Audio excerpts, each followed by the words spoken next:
Could you please tell me a little bit about yourself to start off? Sure. Well, first I was born and raised here in New Jersey. I was active in scouting. So I was a Boy Scout myself. I was an Eagle Scout. I worked for the Scout District at the summer camp, and I was an adult volunteer for a time. So scouting is near and dear to me. And I've spent my career in finance. In the last decade or so, I've been here at the shore running OceanFirst Bank and the OceanFirst Foundation.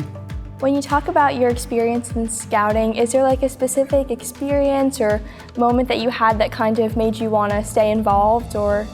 Probably my strongest memory was at a certain point, I forget when, I became a patrol leader. I was responsible for a camping trip for a group of folks. And we forgot a substantial portion of our food.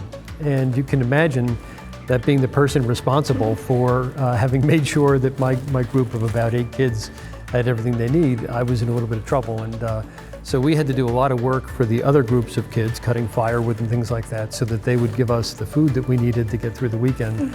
And I've always remembered that because that was a real eye-opener for me to take very seriously the responsibility you have for the people that you're kind of entrusted with. So look, I had a lot of fun experiences, but that one really stuck with me as an important learning experience. How do you as a leader instill that sense of like purpose or wanting to help your community in the people that you work with? You know, it's interesting. I've said often to our folks that this is a core tenet of who we are. We were started back in 1902 as the Point Pleasant Building and Loan Association of Point Pleasant Beach. We were really created to serve our community, and probably several times a year I remind our folks that that's our commitment, that's about who we are. But I think it really helps when you identify a connection and a passion.